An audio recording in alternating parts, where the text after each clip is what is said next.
الله الرحمن الرحيم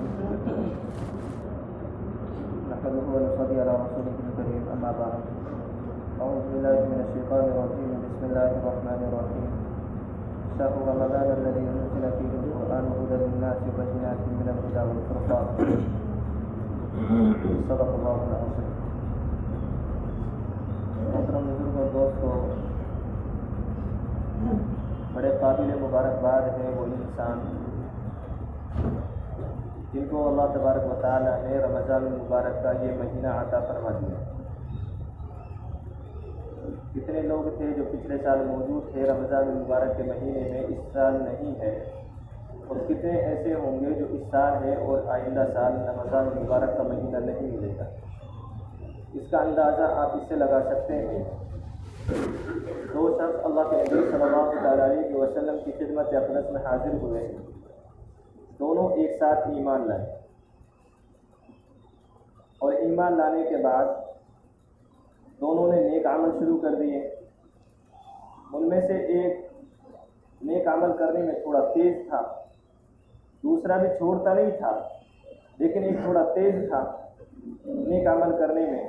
جو تھوڑا تیز تھا نیک عمل کرنے میں، وہ ایک جہاد میں، ایک غزوے میں شہید ہو گیا. ایک سال کے بعد جو دوسرا تھا اس کا انتقال ہوا. جو راوی ہیں حدیث کے وہ کہتے ہیں کہ میں نے خواب میں دیکھا کہ جنت میرے سامنے ہے. کا جنت میں جس کا ایک سال بعد انتقال ہوا کا وہ پہلے داخل ہوا، اور جو شہید ہوا تھا وہ اس کے بعد داخل ہوا.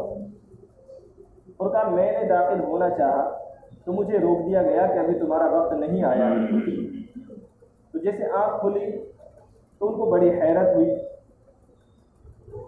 اور اس کا لوگوں سے ذکر کیا کہ وہ شہید بعد میں جنت میں داخل ہوا ہے، اور جو شہید نہیں ہوا تھا وہ پہلے جنت میں داخل ہو گیا. اللہ کے نبی صلی اللہ علیہ وسلم تک بات چلتے چلتے جب لوگوں میں بات نے گردش کی تو اللہ کے نبی صلی اللہ علیہ وسلم تک بات پہنچی. اللہ کے نبی صلی اللہ علیہ وسلم نے تمام صحابہ اکرام کو ذکر فرمایا اور کہا کہ بتاؤ کیا بات ہے. تو کہا کہ یا رسول اللہ، میں نے خواب دیکھا ہے، اور خواب میں نے دیکھا ہے کہ جو شہید ہے وہ بعد میں جنت میں داخل ہوا ہے، اور جو شہید نہیں ہوا جس کا بعد میں انتقال ہوا وہ پہلے جنت میں داخل ہو گیا ہے. کہا کہ ہمیں اس سے تعجب ہے کہ ایک تو وہ نیک عمل کرنے میں بھی تیز تھا، سبقت لے جانے والا تھا، دوسرا شہید بھی ہوا تو وہ پھر بھی جنت میں بعد میں داخل ہوا. اللہ کے نبی صلی اللہ علیہ وسلم نے فرمایا کہ تعجب کی کیا بات ہے؟ اس میں تعجب کی کیا بات ہے؟ کہ جو بعد میں جس کا انتقال ہوا ہے، جو ایک سال بعد تک زندہ رہا ہے، کیا اس نے اس ایک سال میں رمضان المبارک کا مہینہ پایا تھا؟ صحابہ کرام نے کہا کہ یا رسول اللہ پایا تھا. کہا اس میں اتنی نمازیں زیادہ پڑھی تھی؟ یا رسول اللہ پڑھی تھی. کہا اس نے شب قدر بھی پائی، اس نے روزے بھی پائے، اس نے تراویح کی نماز بھی پائی. تمام چیزوں کو اللہ کے نبی صلی اللہ علیہ وسلم نے گنوایا. کہ ایک سال میں اس کا عمل اتنا بڑھ گیا تو پھر جنت میں پہلے اس کو جانا چاہیے تھا. تو اس میں حیرت کی کیا بات ہے؟ تو رمضان المبارک کا مہینہ ملنا، شہادت کا درجہ آپ سمجھتے ہیں کیا ہے؟ اللہ کے نبی صلی اللہ علیہ وسلم نے ایک حدیث میں ارشاد فرمایا کہ شہید کے اعمال کو اللہ تبارک و تعالی نمائش دیتے رہتا ہے. اس کے عمل ختم نہیں ہوتے مرنے کے بعد بھی. لیکن جو ایک سال بعد مرا ہے، جس کا ایک سال کے بعد انتقال ہوا ہے، جس نے رمضان المبارک کا مہینہ پایا ہے، وہ شہید پر سبقت لے جاتا ہے جنت میں جانے کے لیے. اللہ تبارک و تعالیٰ شہید سے پہلے اس کو جنت میں بھیج رہے ہیں. یہ رمضان المبارک کی قدر ہمیں پتہ نہیں ہے کہ رمضان المبارک اللہ تبارک و تعالیٰ نے ہمیں دیا ہے. یہ انعام ہے اللہ تبارک و تعالیٰ کی طرف سے. جن کو اللہ تبارک و تعالیٰ نے جس کی قدر و قیمت پتہ چلے گی مرنے کے بعد. جب آدمی افسوس کرے گا کہ میری زندگی میں رمضان المبارک کے مہینے اتنی بار آئے تھے اور میں نے روزے نہیں رکھے، میں نے گنوا دیا، میں نے تراویح کی نماز نہیں پڑھی، میں نے گنوا دیا، میں نے قرآن کریم کی تلاوت نہیں کی، میں نے گنوا دیا، میں نے تسبیحات ذکر و تلاوت نہیں کیا، میں نے گنوا دیا. تب اس کو احساس ہوگا، تب پتہ چلے گا کہ اگر روزہ رکھ لیتا تو کیا ملتا.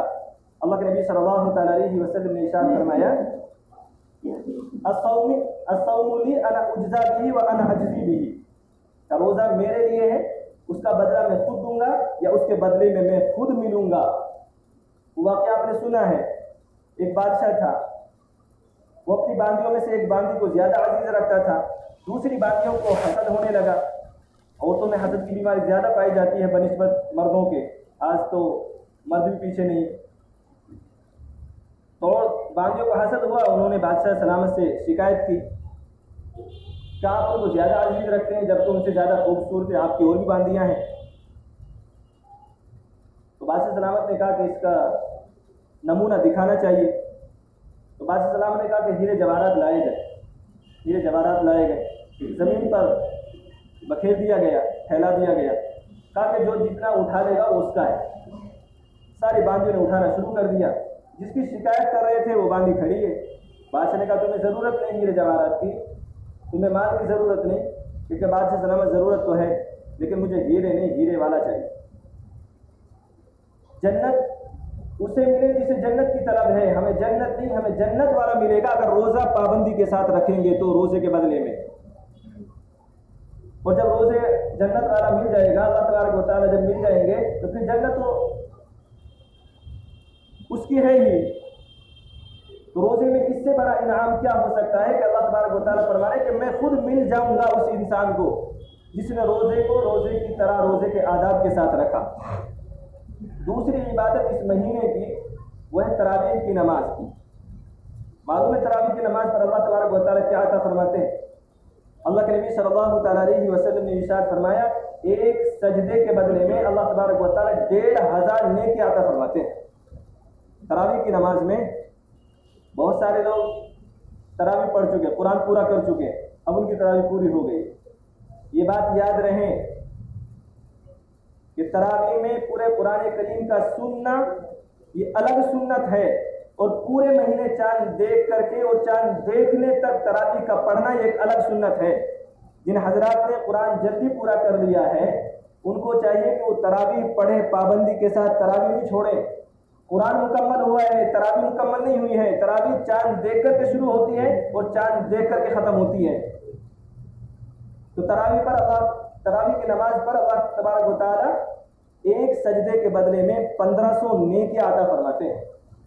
اور ایک سجدے کے بدلے میں اللہ تبارک و تعالیٰ ایک محل تیار کرتے ہیں جنت میں جس کے 60,000 سونے چاندی کے دروازے. اندازہ لگاؤ 60,000 سونے چاندی کے دروازے جس محل کے ہوں گے وہ محل کتنا بڑا ہوگا.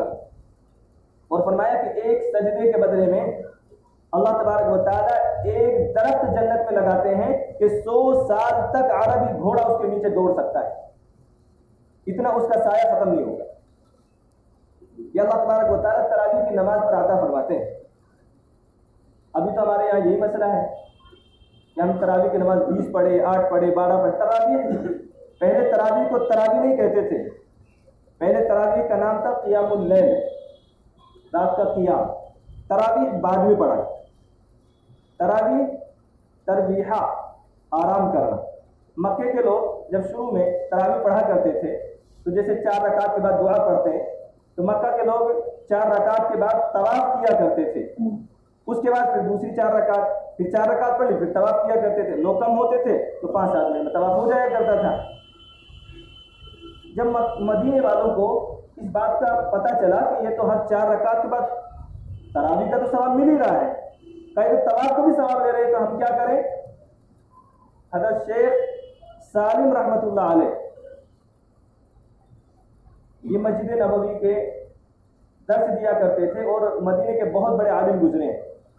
انہوں نے اپنی کتاب کے اندر لکھا ہے اور انہوں نے یہ لکھا ہے کہ میں یہ کتاب لکھ رہا ہوں ان کے لیے جو ناسمجھ ہیں، جو 8 رکعت نماز تراویح پڑھتے ہیں. انہوں نے لکھا ہے کہ مدینے کے لوگوں نے جب دیکھا کہ 4 رکعت کے بعد مکہ والے طواف کرتے ہیں بیت اللہ کا تو انہوں نے 20 کی جگہ 40 رکعت پڑھنی شروع کر دی. 20 کی جگہ 40 رکعت پڑھنی شروع کر دی تاکہ ہمیں بھی ثواب زیادہ مل سکے. اور جو مکہ کے لوگ جو طواف کیا کرتے تھے تو ان کا تراویح جو 20 رکعت تھی کب پوری ہوتی تھی؟ عشاء کے بعد شروع ہوتی تھی اور ان کی جا کر کے ختم ہوتی تھی سحری کے وقت میں، سحری کیا کرتے تھے، فجر کی نماز پڑھا کرتے تھے، اس کے بعد سویا کرتے تھے۔ ہمارے تو اگر کوئی حافظ صاحب تھوڑا آہستہ قرآن پڑھنا شروع کر دے تو ہمارے تو مقتدیوں کو پریشانی ہونی شروع ہو جاتی کہ وہ تو 4 پارے اتنی دیر میں پڑھ دیتے ہیں، کہ حافظ صاحب تو 1 پارے اتنی دیر میں پڑھتے ہیں۔ قرآن کو تیز آہستہ الگ بات ہے، کم سے کم قرآن سمجھ میں تو آئے، اتنا تو ہو کہ کیا پڑھا جا رہا ہے، یعلمون تعلمون، اتنا تو کچھ سمجھ میں آئے، یا یہ کہ جو صورتیں یاد ہیں جب وہ پڑھنے کا نمبر